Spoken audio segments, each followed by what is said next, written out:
অনেক ইউটিউবার আছে নতুনভাবে ইউটিউবিং শুরু করেছে, তাদের ভিডিওতে ব্যাকগ্রাউন্ড মিউজিক ব্যবহার করবে কিন্তু সঠিক সিস্টেমটা জানে না কিভাবে ব্যাকগ্রাউন্ড মিউজিক ব্যবহার করতে হয় এবং কোথা থেকে ব্যাকগ্রাউন্ড মিউজিক ডাউনলোড করলে সঠিক সিস্টেম অনুযায়ী কাজ করতে পারবে। যেমন ব্যাকগ্রাউন্ড মিউজিক ব্যবহার করলে কপিরাইট ক্লেম আসবে না, ব্যাকগ্রাউন্ড মিউজিক ব্যবহার করলে মনিটাইজেশনে কোনো সমস্যা দিবে না। এমন ব্যাকগ্রাউন্ড কোথা থেকে পাবো, এই বিষয়গুলোই কিন্তু আজকে আমি আপনাকে এই ভিডিওর মাধ্যমে জানাবো। আপনি যদি নতুন ইউটিউবার হন তাহলে কিন্তু এই ভিডিওটা আপনার জন্য খুবই গুরুত্বপূর্ণ, কারণ আপনি এই ভিডিওটা দেখলে জানতে পারবেন আপনি কোথা থেকে সঠিক ব্যাকগ্রাউন্ড মিউজিক ডাউনলোড করতে পারবেন। হ্যাঁ বন্ধুরা, চলুন আমরা মূল কথায় চলে আসি। আপনি যদি আপনার ভিডিওতে সঠিক সিস্টেম অনুযায়ী ব্যাকগ্রাউন্ড সিলেক্ট করেন তাহলে কিন্তু অডিয়েন্স টিকে থাকবে।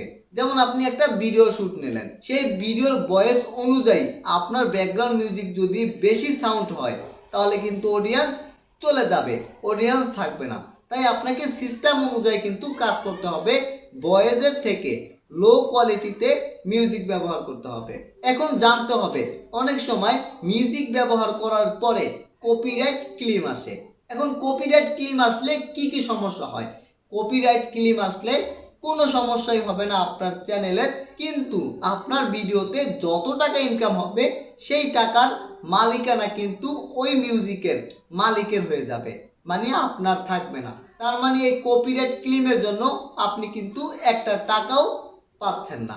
এই জন্য আমাদের সঠিক সিস্টেম অনুযায়ী কাজ করতে হবে। অনেক সময় দেখা গেল কি আপনার চ্যানেলে কপিরাইট ক্লেম আসলো, কপিরাইট ক্লেম যে আসলো সে কিন্তু চাইলে আপনার ভিডিওতে কপিরাইট স্ট্রাইকও দিতে পারে। এখন কপিরাইট স্ট্রাইক যদি দেয়, একটা একটা করে যদি 3টা কপিরাইট স্ট্রাইক আসে তাহলে কিন্তু ইউটিউব আপনার চ্যানেলটাকে ডিলিট করে দিবে, সাসপেন্ড করে দিতে হবে। তাই আমরা সঠিক সিস্টেম অনুযায়ী কপিরাইট মিউজিক ব্যবহার করব। আপনি যদি ব্যাকগ্রাউন্ড মিউজিক ব্যবহার করতে চান তাহলে আমি বলবো ইউটিউব অডিও লাইব্রেরি থেকে আপনি ডাউনলোড করতে পারেন। সেখান থেকে যদি আপনি ডাউনলোড করেন আপনার মিউজিক কিন্তু 100% সেফ থাকবে, কোনো কপিরাইট ক্লেম আসবে না, কোনো কপিরাইট স্ট্রাইক আসার কোনো সম্ভাবনা থাকবে না। তার মানে আপনি 100% সেফ।